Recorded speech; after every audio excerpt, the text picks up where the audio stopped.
So God gets in a wrestling match with Jacob and loses.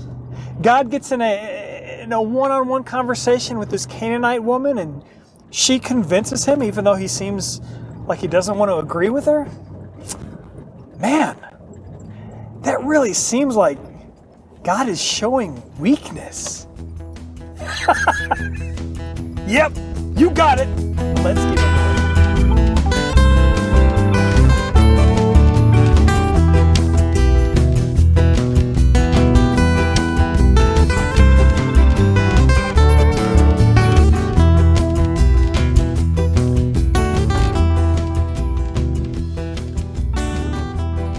All right, so first and foremost, let's deal with this Canaanite woman.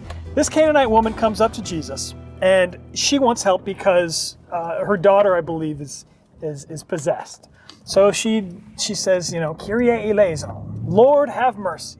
And she says, Lord help. Anyways, she's doing this, and Jesus isn't responding to her. In fact, Jesus does not say a word. He doesn't say a word, and then his disciples are like, Jesus, this lady is following us. Please send her away because she's annoying and causing a ruckus. And Jesus says, I've come for the lost sheep of Israel, not for these Gentiles, basically. And then she falls at his feet and she begs him. She says, Lord, help me. And he says, and this is savage. Jesus says that it's not right to give the food to the dogs. He accuses her of basically being a dog, first of all, which isn't nice. And second of all, of trying to take the food that belongs to the children. She responds, of course, as you remember from the story, she responds, well, fine. But even the dogs are fed from the crumbs, from the scraps from the master's table. And Jesus marvels at her faith. He says, wow, what great faith you have. Let it be as you desire. Her daughter's healed. Just like that.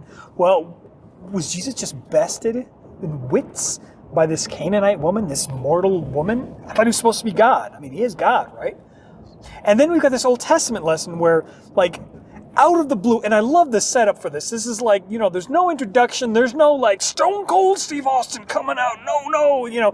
It's just these two guys. Jacob starts fighting with this dude. They're just wrestling. That's how it starts. He sends his family and everything before him, and then he's just sitting by the creek, and he just starts wrestling this guy. And he wrestles him all night, and it doesn't relent, and they're still fighting all night, and he's not defeated all night. And then eventually, so what God does, the man that Jacob's wrestling with does, is he touches Jacob's hip, and Jacob's hip goes out of place. And all of a sudden, Jacob is limping from then on. And then Jacob still won't let go of this guy. And this guy's like, let me go because morning has broken. It's now morning time. The sun's up. What are you doing? Let me go. And Jacob says, I will not let you go until you bless me, unless you bless me. And then God, of course, asks him, says, what's your name? My name is Jacob. He says, I'm going to tell you that your name is Israel now because you've struggled with God and persevered, whatever. And Jacob, Israel now is his name. Jacob says, what's your name? What do I call you? Now God gave his name to Moses, Yahweh, right? I am, or I am he that is, or I am that I am, or I am he who causes, however you translate it. God gave his name to Moses, but we don't have a record of him giving his name to Jacob here. And basically he says, why do you want to know my name? And then he blesses him. He doesn't even tell him his name, but he's like, all right, you know what? Here, you're blessed. And he blesses them. And then you see the consequences of that later on. So you've got these two examples of mortal humans struggling with God. And both of them have faith, and both of them persevere, and both of them are ultimately blessed. The woman gets the healing for the daughter that she asked for, and Jacob gets the blessing that he demanded. Now, what is with it? What is with this God who is supposed to be all-powerful, immortal? How come he's losing wrestling matches to mortal men? How come he's being bested in a challenge of wits with a Canaanite woman? What is the deal? Doesn't this show some weakness? Now, for a Christian, you're already like, oh, well, these are beautiful stories and stuff, because you understand the concept of God loving these people. But for a non-Christian, you're listening to this and you're going like, Dude, this isn't a very powerful God if he's getting beaten by some random dude in the wilderness and some Canaanite lady like outsmarts him. And in fact, a non-Christian would bring up a third conflict. They would say, okay, what about the struggle between death and God? Now, death and God struggle 3 times, just like the others struggle 3 times. Death and God struggle 3 times.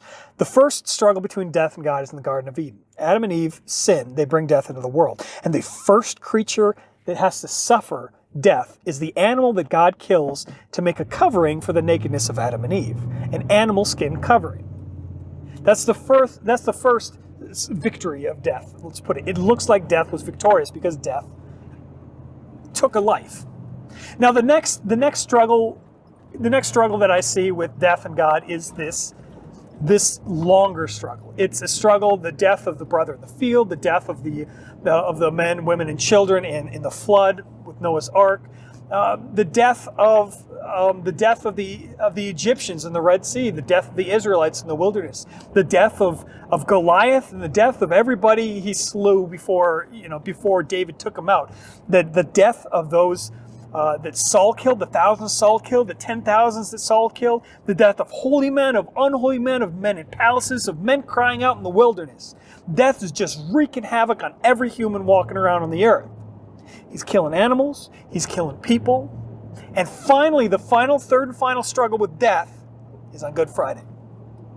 Every living thing on earth in the universe has struggled with this curse of death, has suffered under this curse of death, except one living being.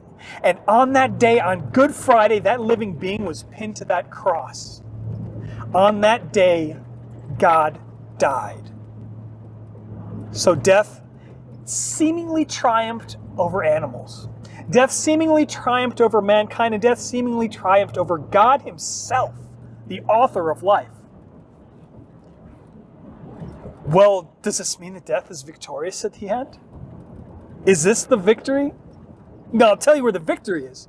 Go look and see if death was defeated. Look, 3 days later in the tomb, the empty tomb, there's your answer if death won. You see, go back to it. Go back to the Canaanite woman.